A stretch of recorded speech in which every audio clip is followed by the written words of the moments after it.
Cheers, brother. Have yourself a little Coke, huh?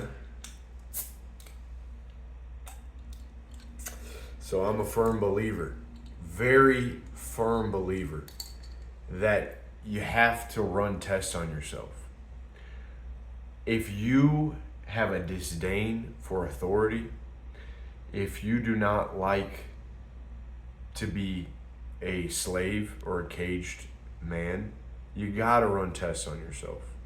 And as you can see, I'm freaking mainlining some Mexican Coke.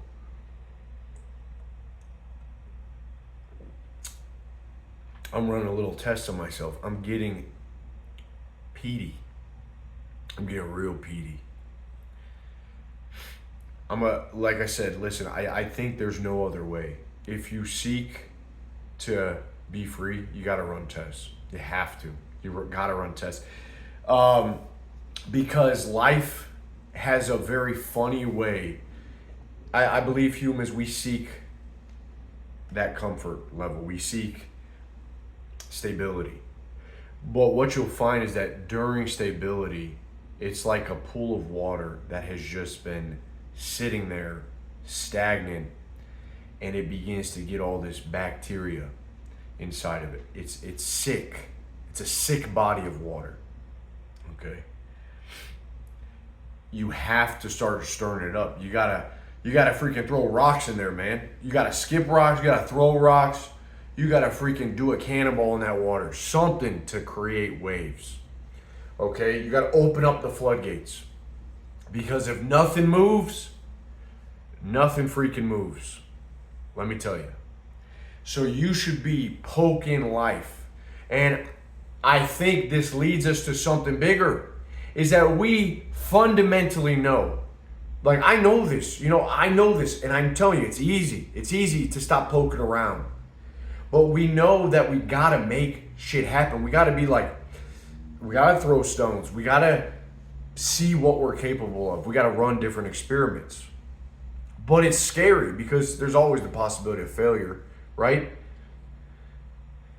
But I think what a lot of us have done is take the easy way out, and we've listened to someone else maybe tell us, do these habits, or do this certain routine, do this and that. And so it feels like we're doing something, but again, it's just a still body of water.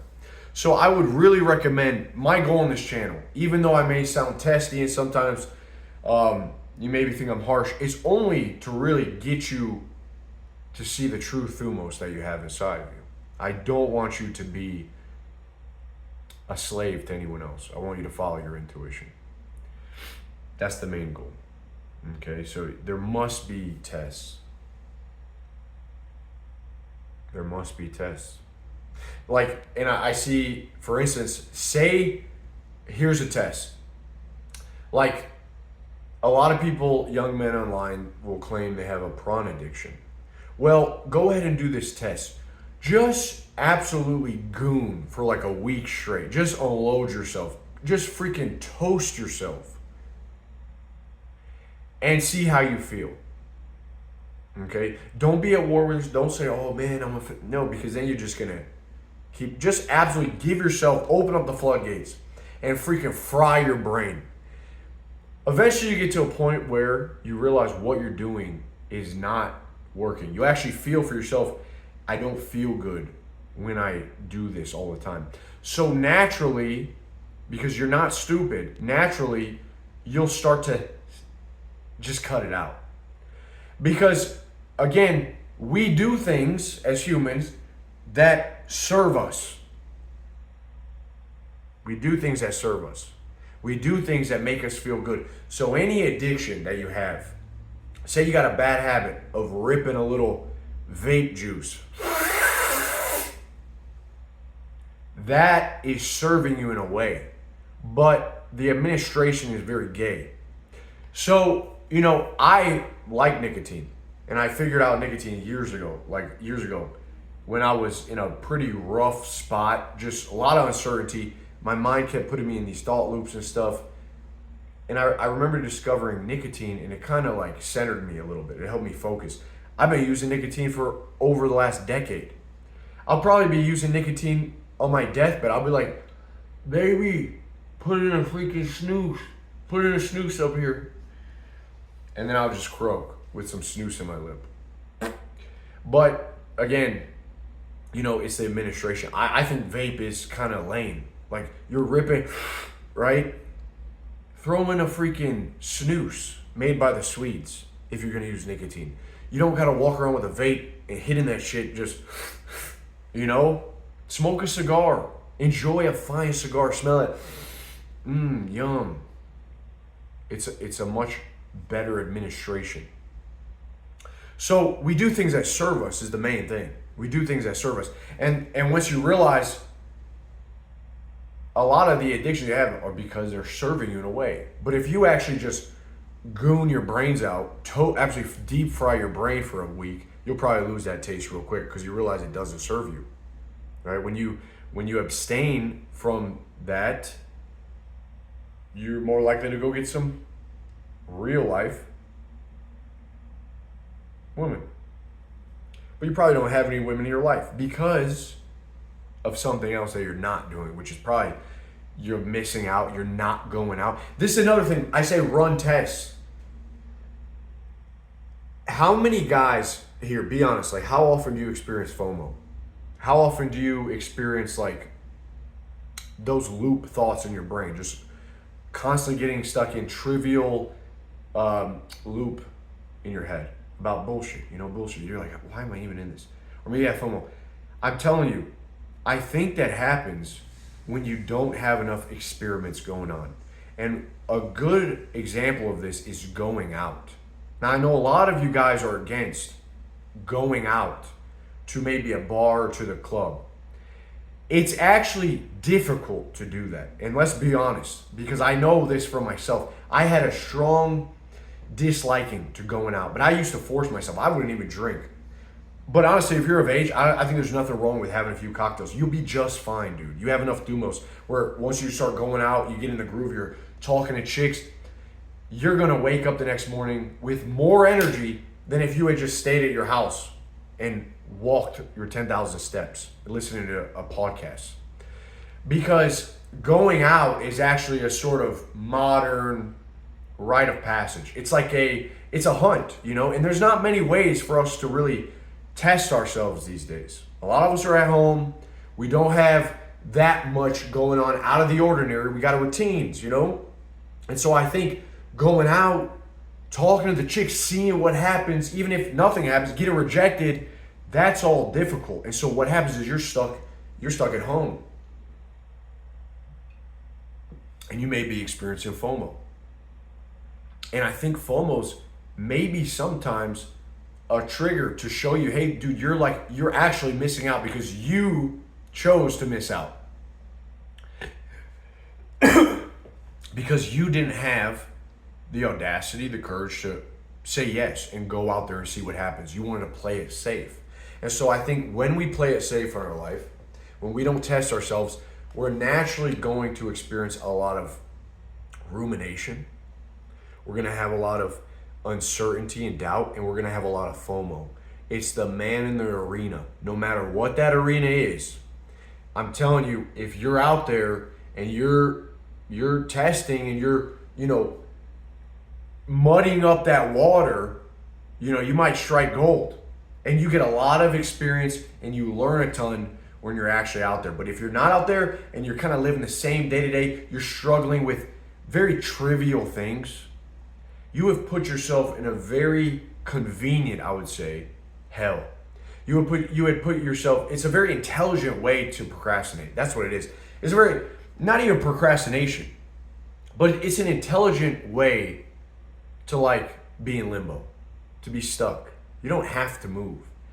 Real movement goes by self-destruction, by getting the scars, going out there, having the girl reject you, picking up the new sport, being a complete noob at it. I saw a guy at jiu-jitsu, he's like 45 trying, he's like, dude, this is my second class. I got absolutely rinsed. I got absolutely mashed the other day. He's like, but I like it. I'm like, yeah, dude, it's addicting. Be careful. You might want to turn back now because, it's hard to be a noob at something. You got to take that first step. I think you should always be running experiments. A lot of you guys make a video or you got a business idea, make a deposit of energy into something, try something that will maybe have a consequence, you know, because a lot of the stuff we do doesn't have a consequence if we fail or if we embarrass ourselves. But once you understand that's where the growth really is, and that's where the greatest teaching is, dude, life completely wakes up. I remember my dad, he used to spank me. I told you guys this story, but the moment he stopped spanking me was like the moment I started laughing like a maniac. So the transformation was complete. The message has been instilled.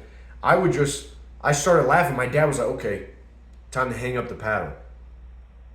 And life is a lot like the great father with a paddle, and it beats you. But when you run, I used to run from my dad. I used to hide. I used to get angry. Dad, why are you doing this? The moment I just went, and I freaking laughed and went full maniac mode, I conjured up that ability to shrug it off. Okay, I'm gonna take this shit, hit me, it's fine. It lost its sting, so he stopped hitting me. Life stops beating the shit out of you and torturing you when you laugh, when you learn to shrug it off, when you learn to put yourself out there and drop all the ego. Okay, so like, there's really something to this. And another thing is, think about the analogy of the water. Like, you ever seen those death divers that jump off a cliff? What do? They throw a freaking a rock down into the water. They do that before they jump so the water isn't just freaking like hitting concrete. It's got waves, ripples through it. So they hit it and it softens the blow. And it's the same thing in life. It's like, throw a few rocks in the water. Go get rejected a handful of times, and I guarantee you guys, rejection loses its sting. It doesn't hurt as bad, right? But that's the thing. That's when you experience the most FOMO, is when you don't have the options, when you haven't collected any data, when you don't have any failures or wins. It's like all you're left to do is theory. You're going schizo in your head. So I say, don't schizo-max, retard-max. That's what we've been talking about lately, which is letting go of the intelligence that you think you have, all this knowledge, all the books you read, all the things you've learned and acquired. Start to trust your intuition. Start to go out there and just try. And then you get some real wins, you get some real losses, you get skin in the game, and you become invincible and you gain real confidence. That's such an important thing, man. And I hope all of you guys can begin to feel that real confidence that comes through following yourself, not listening to me, what some YouTuber tells you, not listening to the science. Have a disdain for people that tell you can't, that this does. Dude, I realize this with supplements. Anything works. Like any supplement that I take right now, I don't care what the studies say. I don't care if it's complete placebo. Anything that I take right now will work. Why? Because I make it work. In my head it works. Because I only take the supplement to further me on this sort of mission that I have in front of me. Okay, the sort of mission that lies ahead. I'm not looking for it to give me my mission. I'm doing it to fuel my mission. And that's a big difference. And that's why I think a lot of people get confused. We do things a lot of times to show us the way. But when you see the way, naturally from yourself, everything aids the way. Okay? And that's a big distinction. And just like this is another test that I'm running. Now, I find this very funny, very ironic that for years, and a couple months ago, I would say, Eli, you're drinking a Coke? You're a dumbass.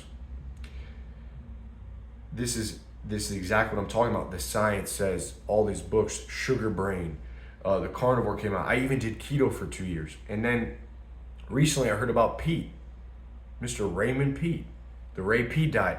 I said, this is very interesting what he's saying. I'm really listening. I'm saying, he's saying that it's not the sugar that is bad for you.